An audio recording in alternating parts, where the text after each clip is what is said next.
कहानी की शुरुआत होती है मेघालय के पहाड़ी इलाके से, यानी यामीजल गांव से। इस जगह की खासियत ये थी कि यहाँ साल भर बारिश होती रहती थी। यहाँ के लोग बड़े ही प्रेम से खेती करते और अपने बच्चों के साथ खुशी से जिंदगी बिता रहे थे। भाई वाह, इस साल भी अपने काम के अच्छे पैसे मिले हैं। देखना कमला, इस साल जब बिट्टू शहर से घर लौटेगा तब मैं उसे नई बाइक खरीद के दूंगा। जरूर देखना, मेरा बेटा तो बहुत ही खुश होगा। न जाने उसे कब से बाइक चाहिए थी। ठीक कहा तुमने, हमारा बेटा बिट्टू बड़ा ही समझदार निकला कमला। उसने आज तक हमसे किसी भी चीज की जिद नहीं की। दिन रात पढ़ाई करके उसने अपने बलबूते पर स्कॉलरशिप हासिल की और शहर पढ़ने गया। आज देखो, आज मैं अपने कर्ज की आखिरी किश्तें चुकाकर जो थोड़े बहुत पैसे बचेंगे उससे पहले बिट्टू के लिए बाइक खरीदूंगा। जी, ये तो बहुत अच्छी बात है। अब जल्दी से जल्दी कर्ज का सारा इंतजाम कर दीजिए, फिर सब ठीक हो जाएगा। लेकिन जिस आत्मविश्वास से रमाकांत कर्जदार के पास गए थे, उस आत्मविश्वास के बिल्कुल उल्टी एक घटना घटी। क्या मेरे अभी और 7 हफ्ते बाकी हैं? जी रमाकांत जी, आपके अभी भी 7 हफ्ते बाकी हैं। लेकिन ऐसे कैसे हो सकता है? मैंने तो सारे हफ्ते चुका दिए थे। ये देखिए, मैंने सारे आंकड़े लिखे हुए हैं। अच्छा, दिखाइए। अरे ये क्या? इसमें तो सिर्फ गिनती है, 1 2 3। लेकिन ये किसके बारे में है? ये किसी को कैसे समझ में आएगा? इसमें ना कोई तारीख लिखी है और ना ही मेरी दस्तखत। मैं कैसे मान लूं कि ये सच है? लेकिन पिछली बार तो आपने ही कहा था कि अगला हफ्ता आखिरी होगा। क्या मैंने कहा था? कब? कर्जदार की बात सुनकर रमाकांत सुन रह जाते हैं। उन्हें समझ आ चुका था कि उनके साथ धोखा हो रहा है। क्या?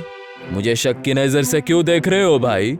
मैंने कोई गड़बड़ नहीं की है, बल्कि मेरे पास तुम्हारे दस्तखत वाला कागज है जिस पर लिखा है कि मैंने 2 हफ्ते भर दिए हैं और अभी 7 हफ्ते बाकी है, जिसे मैं वक्त वक्त पर चुकाता रहूंगा। लेकिन आपने तो कहा था कि वो कर्ज आजादी का कागज है। कर्ज आजादी? अरे रमाकांत, पागल हो गए हो क्या? कैसे आजादी? देखो, मुझे लगता है कि तुम पागल हो चुके हो। और रही बात इस कागज की, तो मैंने तुमसे कहा था कि एक बार इसे पढ़ लेना, लेकिन तुम ठहरे अनपढ़ गवार। तुमने मुझ पर यकीन करके उस पर दस्तखत कर दिए और अब तुम मुझे झूठा साबित करने की कोशिश कर रहे हो। ये ठीक नहीं है रमाकांत। चलो अब जाओ और अगला हफ्ता चुकाने के वक्त आ जाना, समझ गए? जाओ। कर्जदार की बात सुनकर रमाकांत हड़बड़ा जाते हैं। उन्हें समझ आ गया था कि उनके अनपढ़ होने का कर्जदार ने पूरा फायदा उठाया है, लेकिन अब वो कुछ नहीं कर सकते थे। अरे रे, ये आप क्या बोल रहे हैं जी? कर्जदार ने कहा कि अभी और 7 हफ्ते बाकी हैं, लेकिन ये कैसे हो सकता है? हमने तो सारे हफ्ते सही समय पर चुका दिए थे, फिर ये सब?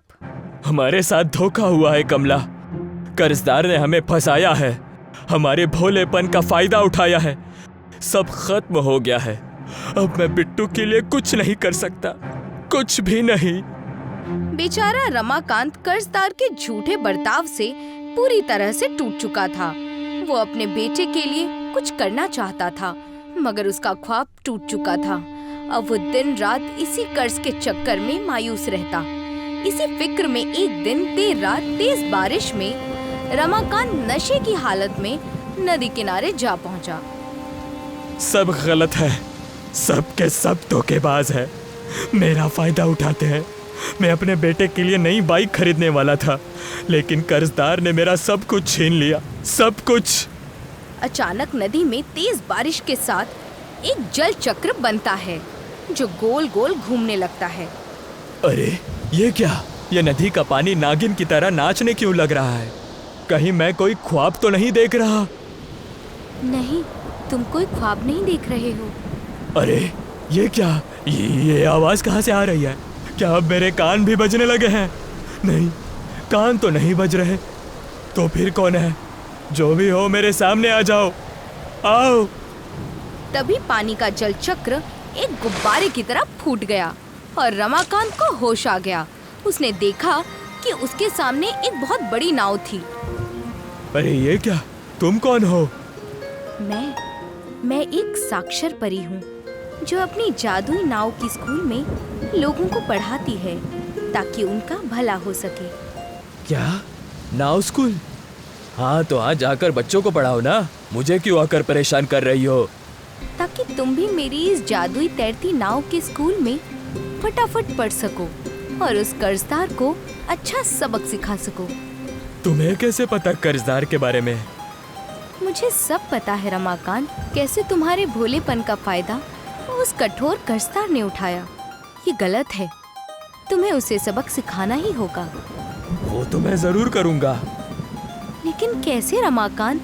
झगड़ा करके, मारपीट करके? उससे क्या होगा? कुछ नहीं, वो कर्जदार तुम्हें फंसा ही लेगा क्योंकि तुम्हें पढ़ाई लिखाई नहीं आती। आज तुम मारपीट से उस कर्जदार से छुटकारा भी पालोगे तो कल और लोग तुम्हारा फायदा उठा सकते हैं। अगर तुम सच में खुद को बचाना चाहते हो तो तुम्हें पढ़ाई करनी होगी। परी की बात सुनकर रमाकांत को तालीम की अहमियत समझ आ जाती है और वो हामी भरता है।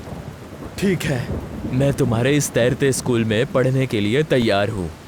ये हुई ना बात। अब देखना आने वाले 15 दिनों में तुम कैसे बदल जाते हो। चलो आओ, अंदर आओ। नाव में बने स्कूल के अंदर चला गया। उसने देखा कि स्कूल की दीवारें अक्षरों और कहानियों से भरी हुई थीं। किताबें हवा में तैर रही थीं। पेंसिल और पेन इंसानों की तरह बातें कर रहे थे। हमारे इस जादुई स्कूल में तैरते हुए आपका खुशामदीद है रमाकांत। अरे वाह, ये तो गजब का स्कूल है। यहाँ तो पढ़ाई में मजा आएगा।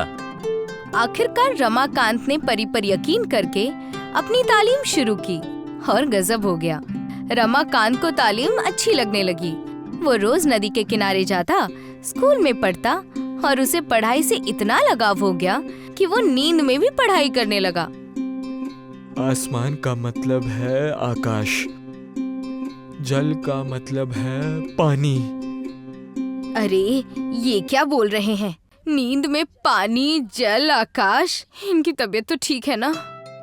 रमाकांत के सिर चढ़ा तालीम का भूत सबको हैरान कर रहा था। आखिरकार 15 दिन बीत गए और जादुई तैरते स्कूल के इम्तिहान में रमाकांत अच्छे मार्क्स से पास हो गया। रमाकांत, तुमने कर दिखाया, तुमने सब कुछ सीख लिया। अब देखना तुम्हें आगे चलकर इस तालीम से कैसे फायदा होता है। ये सब तुम्हारी वजह से हुआ। चलो अब हमारा सफर यहीं खत्म होता है। तुम्हें पता है ना कल तुम्हें क्या करना है? हाँ। रमाकांत ने इम्तिहान तो पास कर ली थी और अब उसे हर चीज की अच्छे से समझ थी। अगले दिन उसने उपभोक्ता फोरम में अपने साथ हुए धोखे की शिकायत की। जांच के बाद कर्जदार को पुलिस ने पकड़ लिया और रमाकांत को कर्ज से मुक्ति मिली। इतना ही नहीं, कर्जदार को सजा के तौर पर रमाकांत को 50% पैसे लौटाने पड़े, जिससे रमाकांत को बिट्टू के लिए बाइक खरीदने में मदद मिल गई। वाह जी वाह, ये तो कमाल हो गया। ये कमाल मेरा नहीं, हमारे कस्बे के बारिश में तैरते हुए स्कूल का है। क्या? आखिरकार रमाकांत ने कमला और बाकी गांव वालों को तैरते स्कूल के बारे में बता दिया और उसके बाद सभी एक एक करके उस स्कूल में दाखिल हो गए। कुछ ही वक्त में पूरा गांव पढ़ा लिखा हो गया। सीखने की कोई उम्र नहीं होती। अगर दिल में सीखने की इच्छा हो तो बारिश, नाव और अंधेरे भी रोशनी बन सकते हैं। ज्ञान वही है जो बांटा जाए और बदलाव वही होता है जहाँ ख्वाबों को उम्र से नहीं तोला जाता।